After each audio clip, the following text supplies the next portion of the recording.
The secret spy school of Sneaky Hollow. In the quiet town of Sneaky Hollow, hidden behind a perfectly ordinary red brick wall, there was a school unlike any other. This was the world-famous spy school for super sneaky kids, where kids learned to be spies. No one in the town knew about it, not even the mailman who delivered letters every morning and sometimes had an envelope that just disappeared before he got to the door.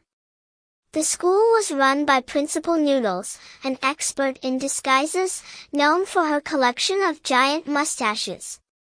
She wore a different one every day. She even wore one that reached her knees, which she called her super secret stash. Rumor had it she was once a spy herself, but she always just winked and said, "Wouldn't you like to know?" In the school, there were 3 legendary students: Max, Silent Shoes, McGee, Lily, the Brain, Blunder, and Tony, Tippy-Toes, Thompson. Each of them was a master of their own unique spy skill. Chapter 1, The Great Marshmallow Mystery. One fine Wednesday morning, Max, Lily, and Tony were summoned to the principal's office. That usually meant someone had to return the cafeteria trays they borrowed for sliding down the library stairs, but this time it was different. Principal Noodles had a serious look on her face. "Agents, we have a mission," she said in a dramatic whisper. "Someone has stolen all of the marshmallows from the school kitchen." "All of them?" gasped Max, clutching his stomach. "But Marshmallow Day is tomorrow." "Indeed. And I suspect that the culprit may be an inside job." Principal Noodles raised one of her bushy mustaches in suspicion. The trio looked at each other, nodding. An inside job. This meant one thing: it was time to go undercover. Chapter 2, Operation Marshmallow Recovery. Max decided to go undercover as a cook in the cafeteria. He wore a giant chef's hat that was so big it covered his eyes, and he had a fake mustache that curled up at the ends. He did his best to look busy, stirring imaginary pots, but he kept a keen eye on everyone who came near the kitchen. Meanwhile, Lily pretended to be the janitor, holding a mop and pretending to whistle. She spent her time looking under tables and in every nook and cranny, checking for any signs of marshmallow fluff or sticky wrappers. Tony, being a natural at blending in, decided to act like he was just another kid in class, while secretly snooping.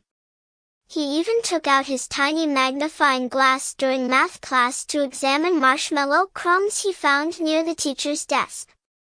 After hours of searching, Lily found something unusual, a sticky trail that led all the way to the janitor's closet. She called her team on their spy wristwatches. Chapter 3, The Secret Closet. The trio met up in front of the closet, taking deep breaths. They pushed the door open slowly, only to discover a mountain of marshmallows. But that wasn't all. In the middle of the marshmallow mountain stood Mr. Wifflebottom, the school's janitor. And he wasn't alone. He had a secret partner, a raccoon in a tiny spy hat. Mr. Wifflebottom looked startled when he saw them. "It's not what it looks like," he cried, his hands covered in marshmallow fluff. "Are you building a marshmallow fort?" asked Lily, half impressed. "Well, yes," admitted Mr. Wifflebottom, hanging his head. "Me and Ralph here," he nodded toward the raccoon, who waved a marshmallow-covered paw, "we just wanted a nice, quiet place to relax during lunch." But then one marshmallow turned into 2.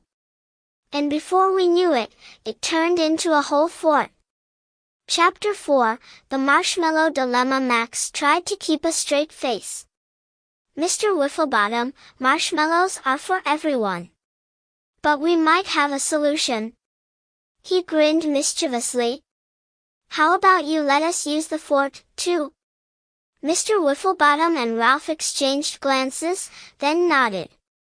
"It's a deal." As long as you don't tell Principal Noodles. They all shook on it. And from that day on, the marshmallow fort became a well-guarded secret of spy school. Every Wednesday, the trio would meet up with Mr. Wifflebottom and Ralph to hang out in the marshmallow fort, plotting their next missions and sharing all kinds of spy secrets. Epilogue, the principal's secret stash. But little did they know, Principal Noodles had known about the marshmallow fort all along. She watched from her office window, smiling behind her giant mustache, because every spy school needs a little bit of magic, a little bit of teamwork, and just a touch of marshmallow fluff. And so, the spy school for super sneaky kids carried on, ready for the next mystery, and for the next marshmallow day.